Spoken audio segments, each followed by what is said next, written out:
What's going on, everybody? Welcome back to the Fragrance Fraternity. Thanks for spending some time with me. Today we're going to be talking about 7 affordable fragrances that smell a lot more expensive than their price tag may suggest. Let's get it started. Do me a quick favor, hit that like and subscribe if you have not already. So this first one is a really special fragrance because this is the first one that I bought solely based on your guys' recommendation. So anytime I smell it going forward, I'll always remember that I bought this one because of you guys. You know, I bought fragrances before from other YouTuber recommendations, but this is going to be the first one that I bought just based off the recommendations from the members in the Fragrance Fraternity. So it'll always be special for me, regardless of what it smells like. This is Nico Sculpture, and this came out, I believe, in the 90s, so it's been out for a really long time, and I was kind of surprised that I never have heard of this fragrance, but I can't remember exactly who recommended it to me. But a bunch of other people piled onto their comment on one of the Scent of the Day comments and were just reiterating how good it was. So I had to get it. I think it was like 25 bucks from Amazon for this 100 ml. So snagged it, and this bottle is really interesting. It's the only bottle that I've ever seen that actually it's upside down on purpose, right? So you spray it this way, but when you have the logo correctly, it's upside down and the cap's down here. So that's pretty interesting.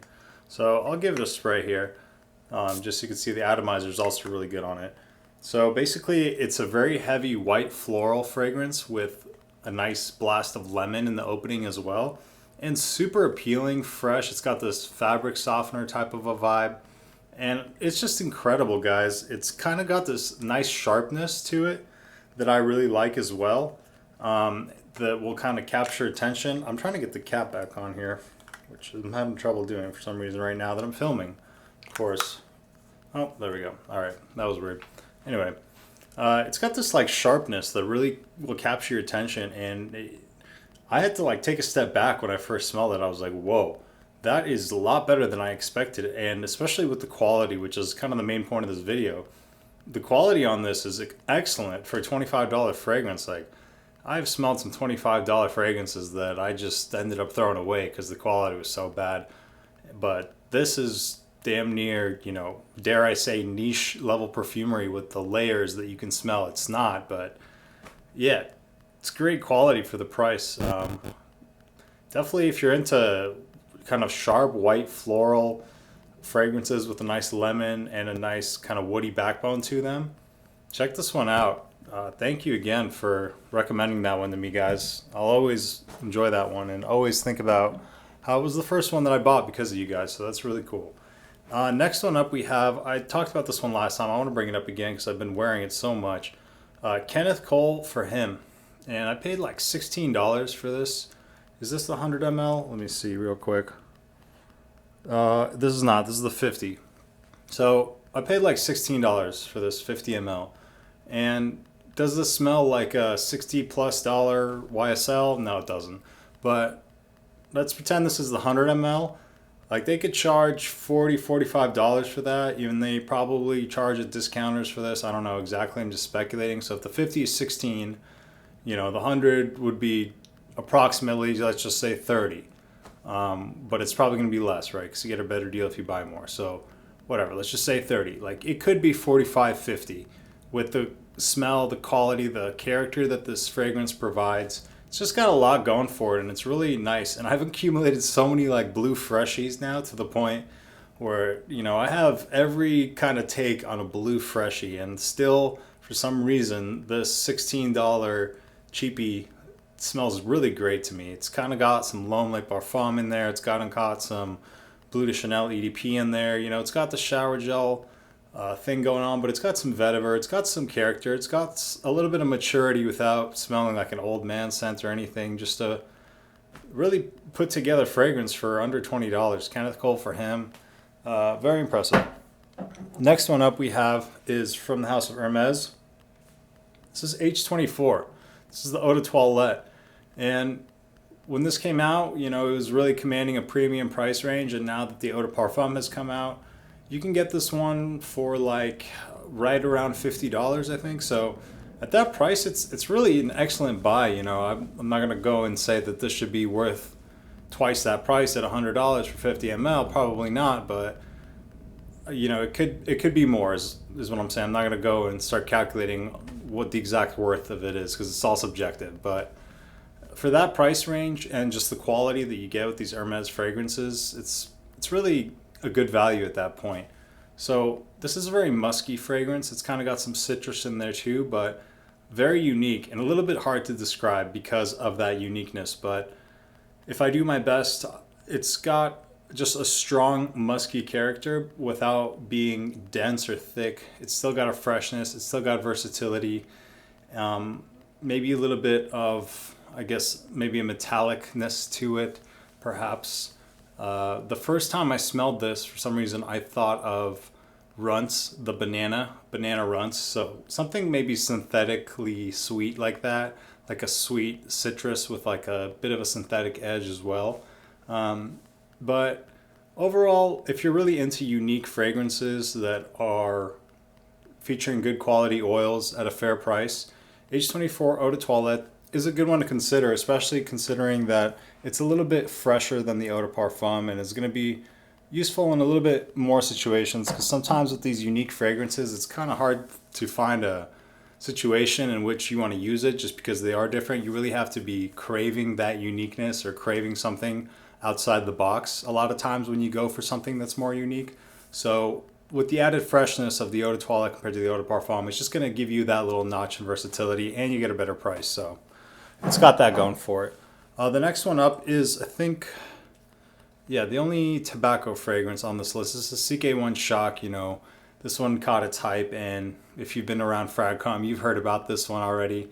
So nice entry point into tobacco, got some nice oriental spices to it. Reminds me of an expensive lotion with a little dose of tobacco and some just really easy to like nice friendly spices. And a decent freshness, but definitely more of a wintertime, fall time fragrance at the end of the day, evening time fragrance, without going too overly spicy and too heavy with it.